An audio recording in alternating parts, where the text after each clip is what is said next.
Alors bonjour, dans cette capsule je vais vous parler du soi, du non-soi et du soi modifié.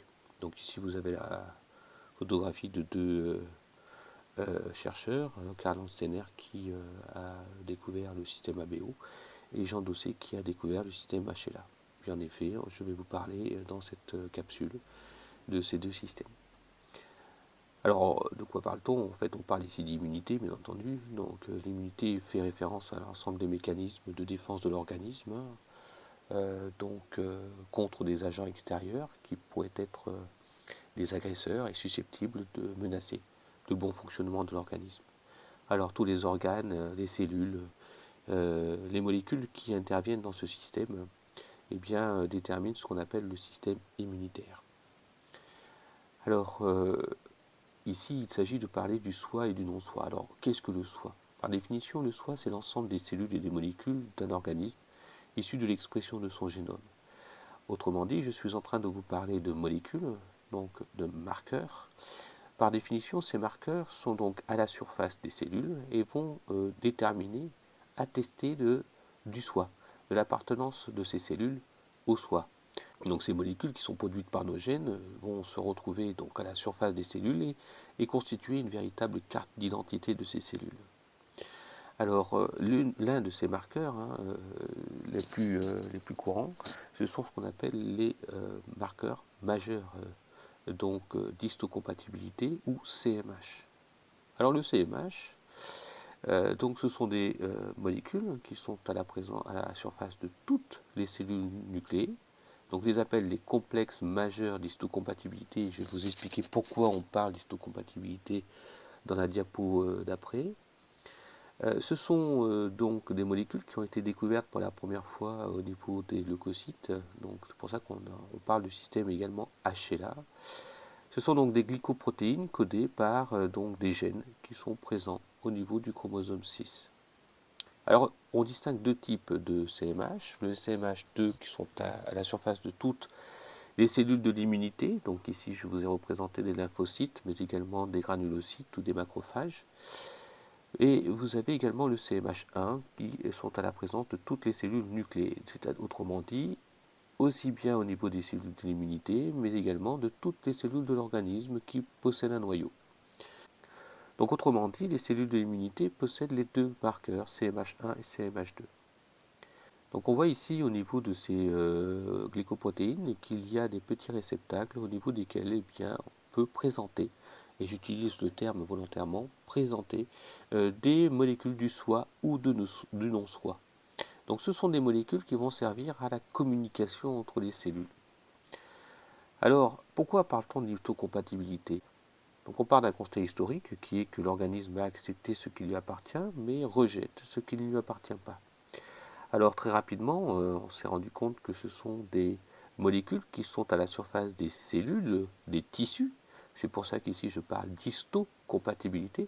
Et que ces molécules à la surface de ces cellules, des tissus, constituent des marqueurs. Ce sont les fameux marqueurs d'histocompatibilité, majeurs d'histocompatibilité, et qui, lorsqu'ils ne sont pas reconnus par l'organisme receveur, vont donc subir un rejet.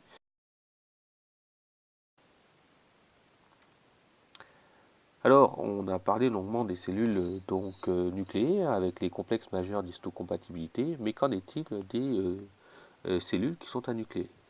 Eh bien, on part d'un constat historique de nouveau, c'est que les premières transfusions sanguines étaient réalisées entre les hommes et les animaux et se soldaient dans la majorité des cas par des échecs. Tant et si bien que en 1960, le Parlement de Paris interdit toute transfusion sanguine. Alors, elles ont repris ces transfusions au XIXe siècle, mais entre les hommes. Et on se rendait compte qu'il y avait également des échecs dans ces transfusions sanguines d'homme à homme. Il a fallu quand même attendre le XXe siècle pour que Landsteiner fasse des expériences et se rende compte que mettre donc en contact des globules rouges d'un individu avec le plasma d'un autre individu pouvait conduire à des agglutinations. À l'origine, probablement donc des problèmes de transfusion sanguine d'homme à homme. Alors, très rapidement, Lanzener a pu mettre en évidence ainsi le système ABO, donc avec quatre groupes sanguins.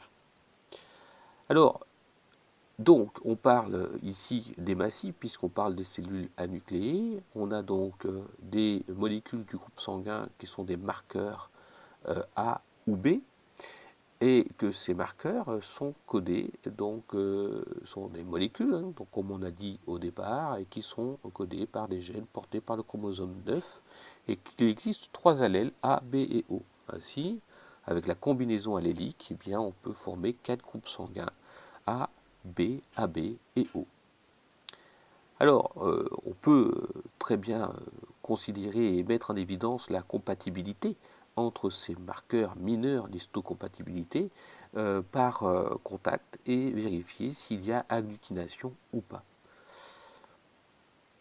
Alors, dans le cas du non-soi, eh bien, le non-soi, c'est l'ensemble des molécules et des cellules étrangères à l'organisme, c'est-à-dire qu'ils sont non codés donc, par le génome, et surtout que lorsqu'ils sont introduits dans un organisme, ils vont déclencher une réaction immunitaire. Ces marqueurs du non-soi qui déclenchent une réaction immunitaire peuvent être donc exogènes, mais non pathogènes. C'est le cas de globules rouges ou d'un greffon ou de grains de pollen.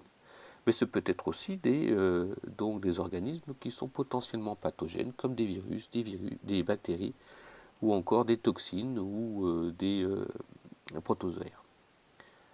Alors, je vous ai parlé du non-soi, mais qu'en est-il du soi modifié? Eh bien, le soi modifié, ce sont des cellules du soi qui ont subi des modifications, tant et si bien qu'ils ne sont plus reconnus par l'organisme et donc seront rejetés. À la surface des cellules du soi, eh bien, il y a des marqueurs qui auront été modifiés, tant et si bien que ce soi modifié ne sera plus toléré et sera donc rejeté.